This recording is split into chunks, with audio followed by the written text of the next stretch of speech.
God is up to in our world is allowing people, not allowing, but wooing. You know what that word means? It's an old word. I wooed Lynn for years before she finally figured out she would settle for me. God is in the process of wooing us because God's deepest longing is for human beings to become themselves. And if we could, the things that stand in our way, almost all of them self-constructed, right? Those things begin to dissipate. And you begin to understand what that song means by "You make all things new." We're going to talk about that. And this morning I want you to understand, as we talk about theology. Now that's an ugly word, theology. It's ugly because of what you may think it means, but I actually think it's quite extraordinary. We're going to talk about God in this way, that God is like an artist. I think this may be God's primary role. So let's just talk about what I mean by art. Art is an object that's created with imagination and skill, and that's beautiful or expresses something important, an idea or a feeling. That's, you know what art is. And when I say God is an artist, what I mean is that God is an artist. God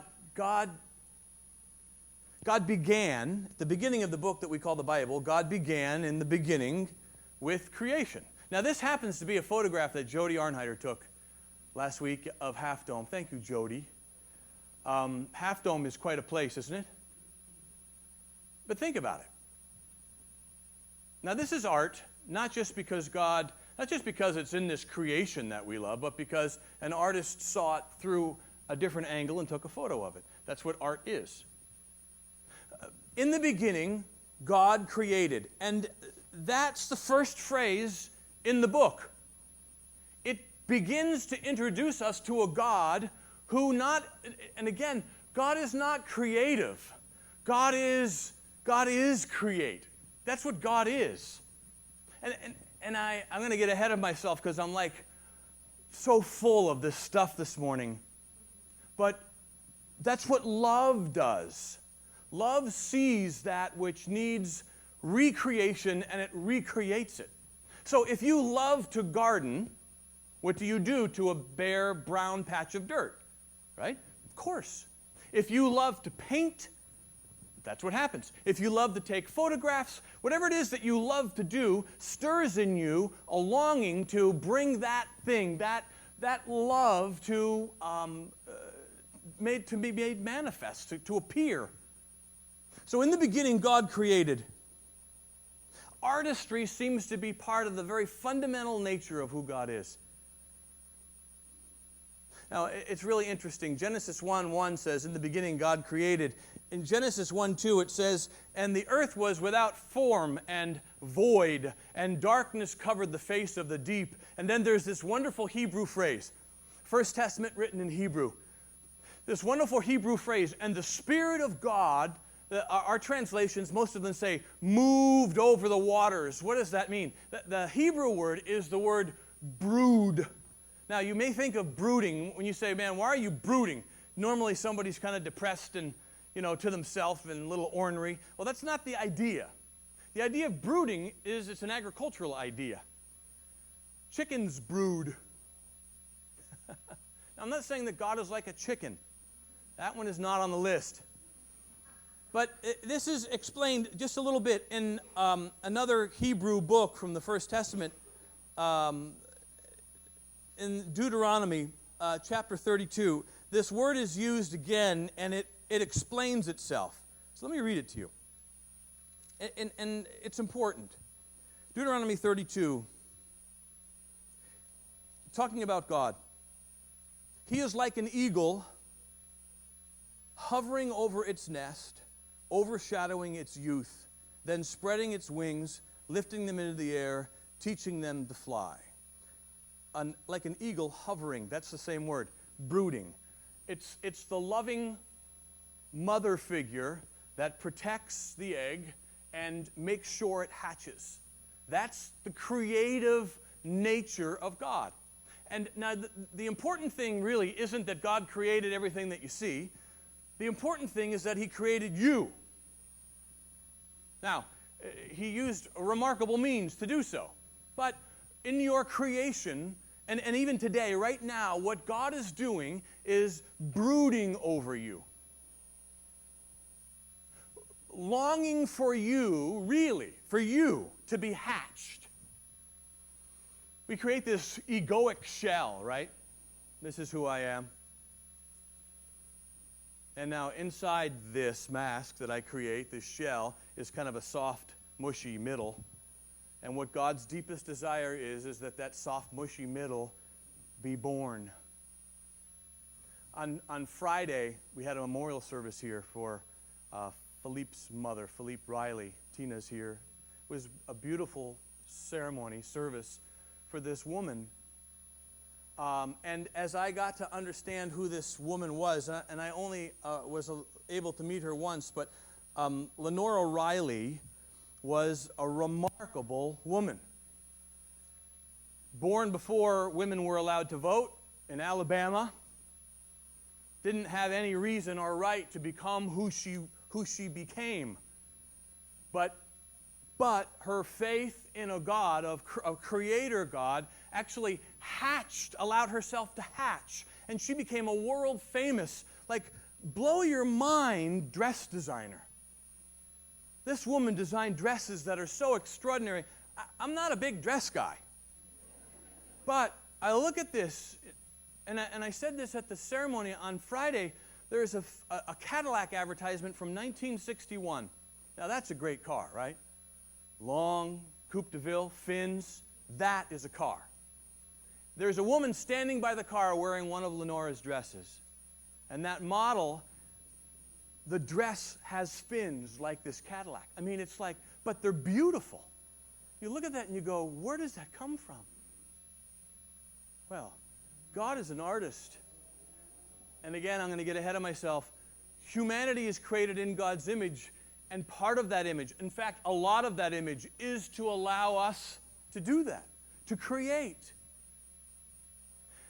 God is brooding over our lives. Now, when I say God, I know that brings up all kinds of pictures. Last week, I asked you via video to outline what it was that you hated about the old version of God that you may have been raised with. And these are some of the things we came up with. I like the first one. Guilt, guilt, guilt. I don't like God because he made me feel guilty. He's scary. I had to go to church or be in big trouble. I had such a creative solution for that when I was growing up. I would just get on my bike and leave the house before my parents woke up. Oh, Sunday? It was Sunday? Oh. I felt threatened by God, you wrote. Disappointed by him. Never felt good enough. Felt like God's love is conditional, not real. I felt shame. I felt like God is vengeful and unforgiving. And this list. Rules. Anybody love rules? God is exclusionary. God lets bad things happen. He's unfair. And he requires sacrifices.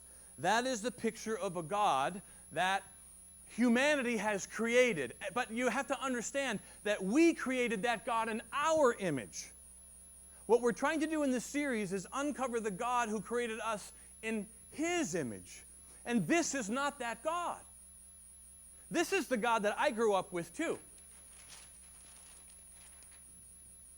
And I'm really glad that God doesn't exist except in the minds of people who struggle with it. God is like an artist.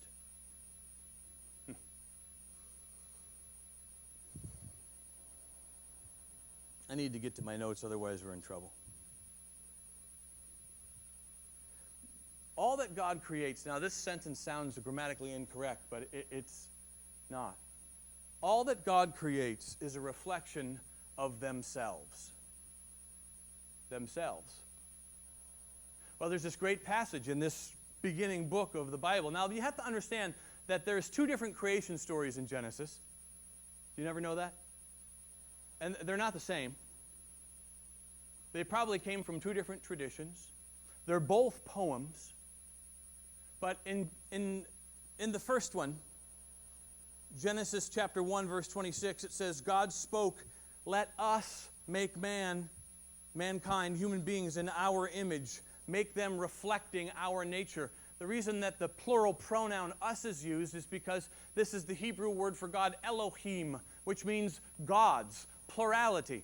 They couldn't describe God with a singular noun. They had to use a plural noun. Now, it's not talking about the Trinity yet, of course.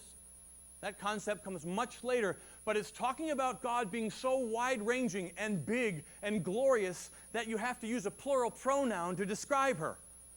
I love that. So when God created and had this, you see, oh boy, I could just, if God is love,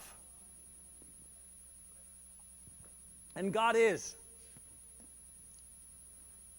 He cannot be singular, because you can't just love yourself. God lived in community before anything was created. God lived in community before anything was created because that's what love does. But when God began to create, what He did was He created image bearers. So we're going to make this big world, and we're going to need some help. And so we're going to create these human beings. Look at them. They're unbelievable, in our image and in our likeness. Now, here's the problem. Here's the problem with religion. This is one of the things that makes me want to fight. If there's a religious person here, I'll fight you right now. No. This is the God that religion created. And religious people, now when I say religious people, I don't want to be too hard. What I mean is people who create systems of rules and beliefs and hold on to those more than anything else. They become guilt mongers. They're scary. If you don't go to church, you know what happens? You don't go to church in one of those churches and the pastor sees you at Harvest Market. You know what he says? Oh, I didn't see you on Sunday. It's so funny. I hate that so much that when I see somebody that hasn't been around for a while, like Pearline, I never say anything. I don't talk about it. No, it's not true. What I say is, I'm so glad to see you. And not because I feel, you don't need to be here any more than you need to be here. I wouldn't be here every week if I didn't work here. It's okay. But the kind of this fossilized religious belief created this kind of God, and the people who are in those systems become that way. It's remarkable. And so instead of becoming more loving, they become the God that they create. Remarkable. But artistry is part of the very fundamental nature of who God is. Another picture Jody took. What is, when we started this series, we said one of the clues that God exists is beauty. Why do we look at that and go, and I apologize for the poor quality of the projector, but if you want to buy us a projector, just like 10 grand, we'll get a new one. We need a new one, so I'm happy to. You just want to be there. Why? Because that's right. There's something about that you just say, okay, I need a day there. Why? Because you know that is beautiful. Well, where do you know that from? You know it because it's in you. Where did it come from? See, this is the beautiful thing about it. Beauty is not an evolutionary idea. Now, Charles Darwin was a remarkable man with a lot of great ideas, and he explained so much. But one of the things that you won't find in any other species is an appreciation of beauty. And unfortunately, a lot of people who are beginning to live like this no longer appreciate beauty either.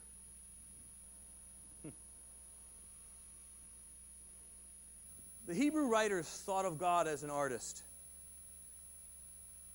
God, Genesis, the second creation story says this: God formed man out of the dirt of the ground and blew into his nostrils the breath of life. The man became alive, a living soul.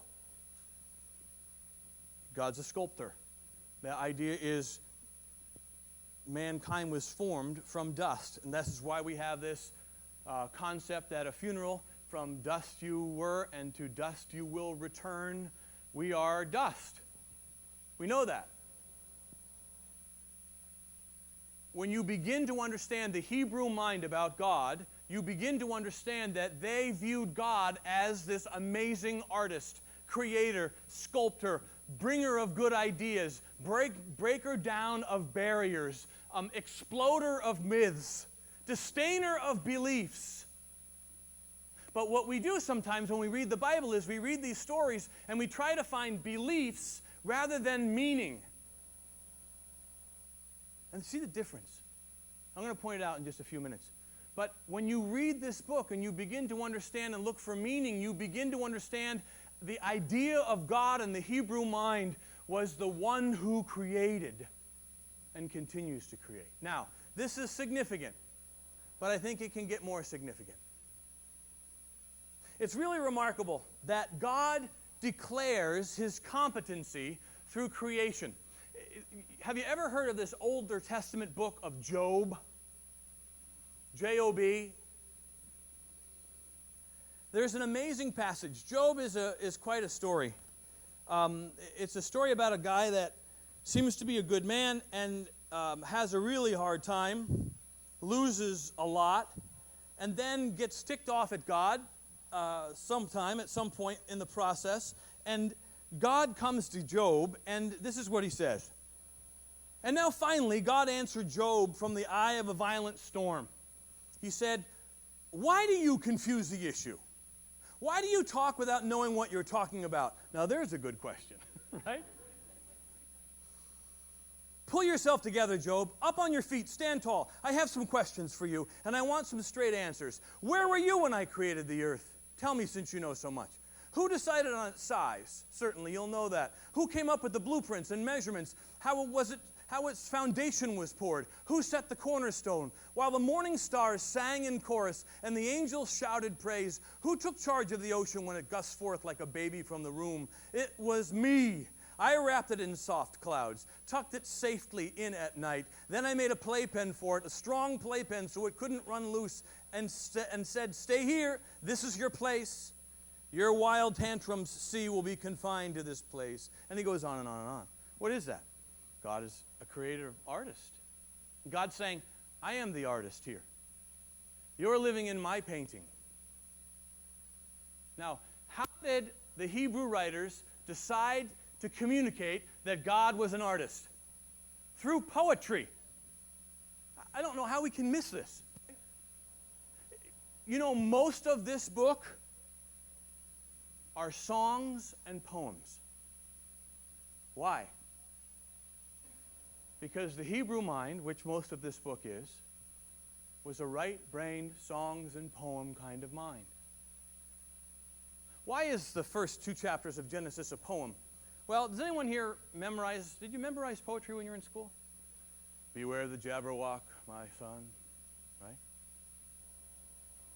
They didn't have the ability to write things down. They had to be sung or made poems, and they were the perfect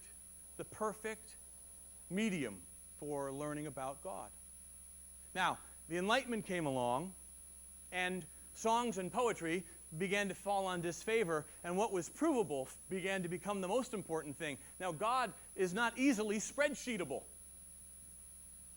And so what happens when you're kind of a post-Enlightenment thinker like we were trained in, and you know, so here's the difference between pre-Enlightenment and post-Enlightenment. Pre-Enlightenment, you looked at a frog and you went, "Wow, that is a mystery. How that thing, wow, look at it." It's you know, I don't know how excited you are when you see a frog, but post-Enlightenment says, "Wow, look at that frog. Let's dissect it and see how it works." And so you dissect it and you know how it works, but what's the result? Dead frog, right?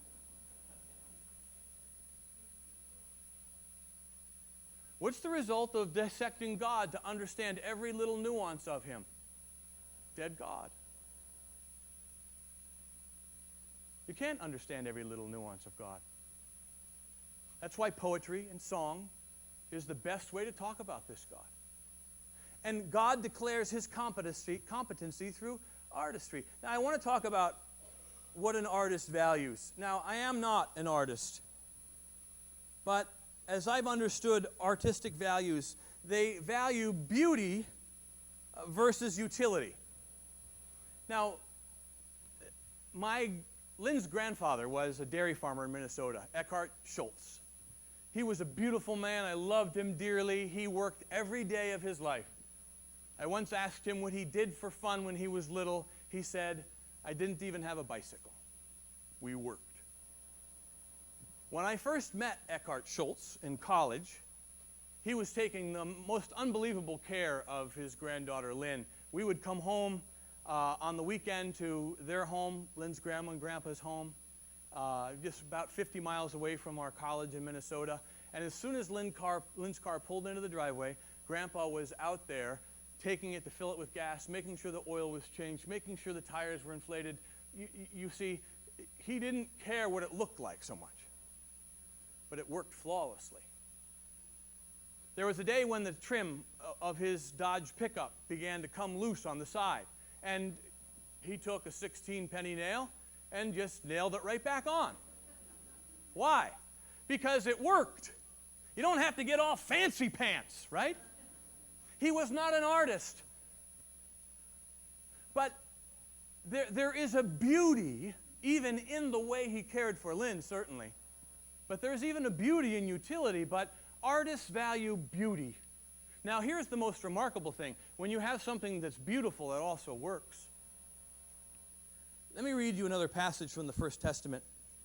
In Exodus, which is the second book in the Bible, God is giving the Hebrews some instructions about building a mobile church building called the tabernacle.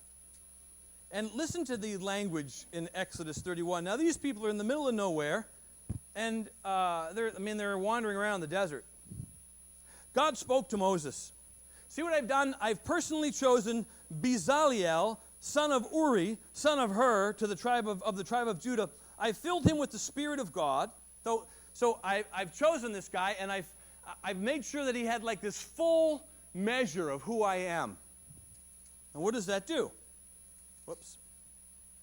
Giving him skill and know-how and expertise and every kind of craft to create designs and work in gold, silver, and bronze, to cut and set gemstones, to carve wood. He's an all-around craftsman. He is an artist. It is he that I want to build my tabernacle. Why? God loves beauty. He didn't need gemstones, but they got them. The artist mindset is beauty versus utility. Now, I'm going to give you some information about how this is important in just a second, but another value is astonishment versus boredom. When was the last time you were astonished? Like, wow. Versus, oh yeah, whatever. Sunrise, yeah.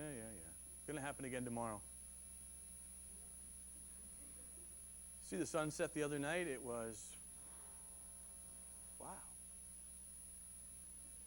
You see a brand new baby and you go, wow. You don't have to understand it all. Because there's something about understanding it all that takes away a little bit of the wow of it, because you realize that what makes a beautiful sunset? Air pollution. Sunlight reflecting off dust particles. That's what makes it so beautiful.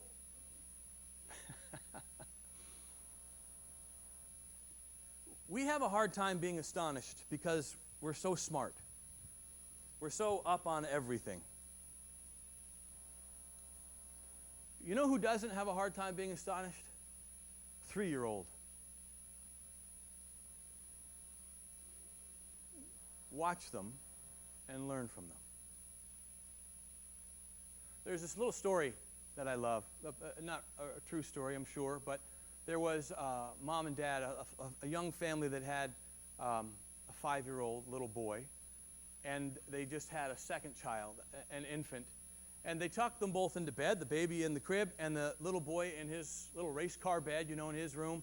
And about an hour later, they heard some movement upstairs, and they went up and looked in on the 5-year-old, and he wasn't in his bed. And so they moved to the baby's room quietly, and they saw the 5-year-old standing over the crib and saying, Sarah, please, tell me what God is like. I'm starting to forget. That's it. We've forgotten, see? We can write papers about him, read books about him.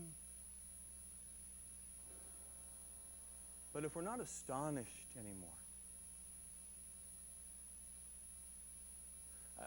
my wife is a remarkable woman. Someday someone will write her biography. I won't read it because I won't like the parts where I do dumb things in it. But I don't need to read it because I know her. See? Just reading her biography at some later date won't allow anyone to know her as well as I do because I know her. I know everything about her, at least what she's revealed to me.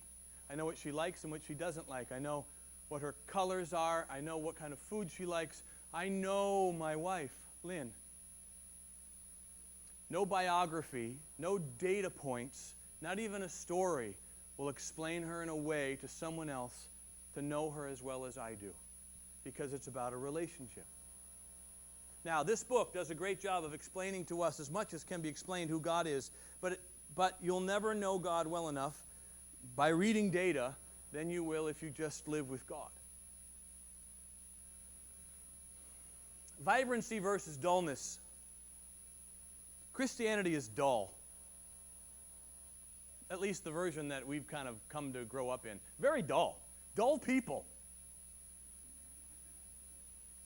Do you find that to be true? Very, and I mean like the false versions of it. I don't think the real thing is, I don't think that Jesus was dull. You want to have an amazing day? Hang out with Jesus for a day. He's like arguing with religious people and taking care of people who can't take care of themselves and feeding the homeless people. And he's just kind of like all the time. Life is not dull. It's vibrant.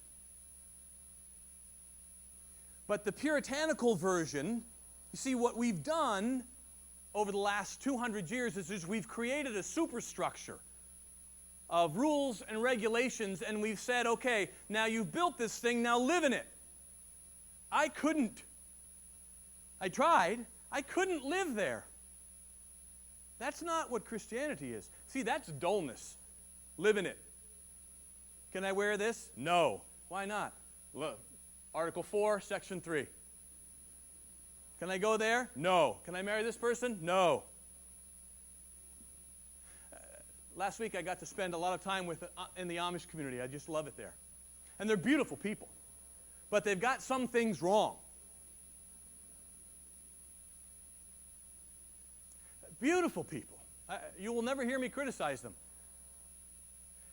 The Amish that live in Belleville, Pennsylvania, believe,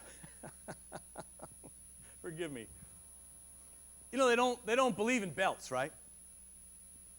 Can't wear a belt, you've got to have suspenders, right? The Amish in Belleville, Pennsylvania think 2 suspenders is flashy. They're only allowed to have 1. Goes from the front right to the back. 1 suspender is all you get. You show up at a church gathering with 2 suspenders, and it'll be like, I don't know what it would be like. You wouldn't be allowed in. Why? Because we don't do that. Now, that's so obvious and laughable, but we have our own versions of that. We've created them.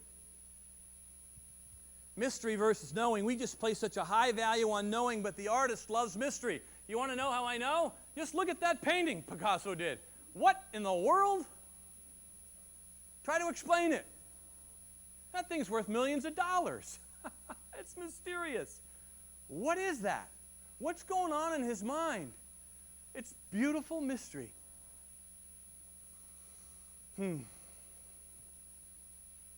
So what does all this mean? And by the way, it's also the artist's mentality is about abandonment versus codependency. And let me just give you a couple examples of what I mean. When Jesus was around, he was this amazing artist.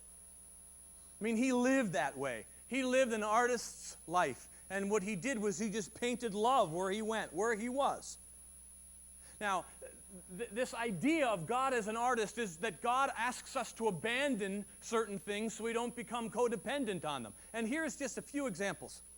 The rich young ruler, this guy that came to Jesus one day, he was wealthy and he had it all. He was like GQ with tons of dough. And he came to Jesus and he was very sincerely a sincere seeker. He said, Lord, what must I do to inherit eternal life? And Jesus said, you know the commandments, just keep them all. And he expected the guy to say, oh, there's no way I can do that. And then Jesus would say, well, good, now we can work something out. But he said, I've kept them all since I was a baby. He said, oh, well, one thing you lack, sell everything you have, give it to the poor, and then follow me. And he went away sad. Why? Because he was depending on his wealth. He couldn't abandon his stuff. Pharisees couldn't abandon their religion. They said, you cannot do that. You've got to, one suspender is all you get. You can't do that on, there's stories in the Newer Testament, if you read them, Jesus is in a synagogue. He's hearing the scriptures. And there's a man sitting on the other side of the room whose hand is kind of withered up. Now, first century, there is not a huge social system to take care of people with special abilities. And so I'm sure the man was dirt poor and probably nearly starving because he couldn't work hard. It's a system based on day laborers, and you didn't hire this guy. So Jesus went over to him and touched his hand, and it opened up like a flower. And you'd think everybody would go, holy smokes! Right? Wouldn't you say that? The Pharisees say, what are you doing? You can't heal a man on a Sabbath. Dude, are you kidding me? They couldn't abandon their rules. You can't abandon your rules. You'll never meet this artist God. Why? Why is it so important? It's simple. Love doesn't need any rules. If you love perfectly, let's just say that for a second, that it's possible. There are no written rules necessary because you'll always do that which should be done. Rules come in when people forget that.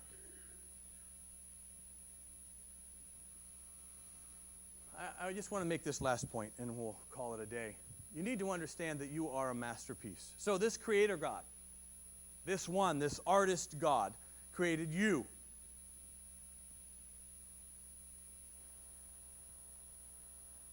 Listen to how Paul describes it in Ephesians chapter 2, verse 10.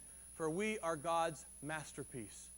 He has created us anew in Christ so we can do the good things He's planned for us long ago to do. You are a masterpiece. The technical Greek term there is a masterful poem. It's a written masterpiece, not a painted masterpiece. Poema. You are God's unbelievable work of art. Now, we change that just a little when we say, you are a piece of work. That's not the idea. And I don't do this very often because it seems a little manipulative, but I'm going to manipulate you for a second. Can you say this with me? I am a masterpiece. I am a masterpiece. It's just true. And you know what? That dirty rat who just cut you off is a masterpiece. And the barking dog, the neighbor that owns the barking dog, and the teenagers having the party late at night, and the guy that just laid you off, masterpiece. Now, there's different stages, right, of knowing God and living in that. Everyone you meet is a masterpiece. Paul goes on 2 Corinthians 5, Paul says it like this. If anyone is in Christ, now that's a very technical term. Let's just break this down for 30 seconds. Jesus was a human being that was filled with the Christ. Before Jesus was born, the Christ existed. This is like 400 level stuff. Jesus was born and he was filled with the Christ. There was this union between the man and God. Jesus became the God-man. In that way, in a similar way, the Christ who exists from all eternity, part of the Godhead that was referred to as us, wants to fill you. And so Paul says, if anyone is in that Christ, that Spirit of Christ, the cosmic Christ that always existed, they are a new work of art. Imagine. You know one of my favorite phrases because of my life? It doesn't matter how you start. What really matters is how you finish. I'm so glad that's true.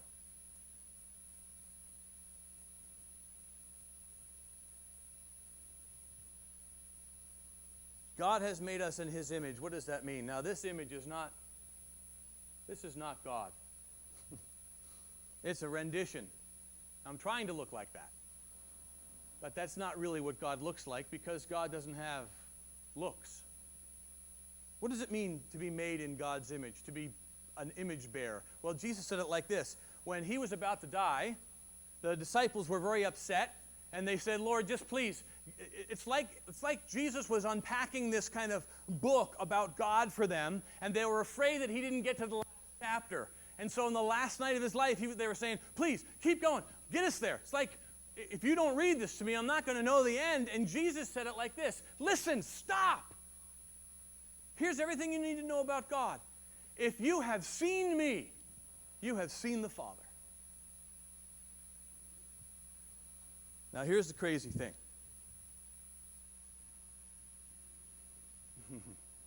Now this is where you disagree with me and leave. You should be able to say the same thing. Why? All humanity is an image bearer. If we're living a life of love, you can say to your neighbor, I know you never go to church. I don't blame you. But let me just tell you who God is. Watch me over the next 6 months. Zoinks. Right? Caldwell's laughing his head off back there.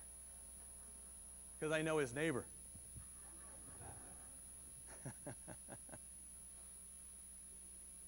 But it's true. So what do we know about God because Jesus was his image bearer? John chapter 2. First miracle. What was it? Water and wine, buddy. Doesn't that say something about God? Jesus at a wedding, big deal. Mother comes to him and says, they've run out of wine. Jesus like, that's not my problem. They knew how many people were coming. And they knew how much this crowd drinks. This is not my issue. And she looks at the servants and says, you do whatever he tells you to do. And John says, nearby, there were some big cleansing crocks for ceremonial cleansing filled with water. And Jesus went over, actually they were empty. Jesus went over and said, fill these with water, and he turned them into wine. Now, he didn't just turn that water into wine. And again, don't look for a belief in the story, look for meaning. The amazing thing to me when you do the math is that Jesus made 750 bottles of wine. Dude, that's a lot of wine. What does that say about God? And the master of ceremonies got a glass of the new wine, and he said, wow, normally people use the best stuff first, and then when the guests get drunk, they serve the cheap stuff. But you save the best stuff till last. What's the story saying? I'll give you more than you need, and it'll be better than you could ever imagine. That's the meaning of the story. John 12 is one of my favorite stories in all the Bible, and I know I'll be done in just a second. Are you guys okay? Giants game is until tomorrow night. Raiders at 1. John chapter 12. Jesus knows he's about to die, and he's at a Pharisee's house for dinner. And a woman named Mary comes into the dinner party. Now, first century dinner party, low table, like the size of this little rug. It's just off the floor about a foot. And when you ate dinner, you laid on your side, and you let your feet go back, and you stood on your elbow, and you ate with your hand. That's how you ate. That's how John could lay his head on Jesus' chest at the Last Supper. You see, the picture of the Last Supper, that's not how it was. It's like, okay, all you guys get on one side of the table, and I'll take the picture. That's not how it was. It's a great metaphor for how we've screwed the whole thing up. Jews ate laying reclined on the floor, and so Jesus' feet were out behind the table. This woman came in, and she broke this expensive jar of perfume, and she began washing Jesus' feet with it and wiping his feet off with her hair. An extreme act of love. Judas says, "What's going on here? That perfume should have been sold and the money given to the poor." It's like, wow, thank you, Judas. Mr. All concerned about the poor. And Jesus said, "You leave her alone." This is one of the most beautiful things I've ever experienced. And anytime anyone reads my story, they will read this woman's story. What does that story tell you about God? See, what we think is wasteful is not always wasteful.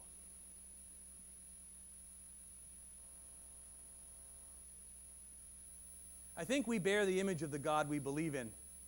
So if you're moody and you kind of manage guilt and you're great at disappointment and you're feeling kind of shamed and you're good at shaming and you're unforgiven, that's because that's what you think God may be like, if there is one.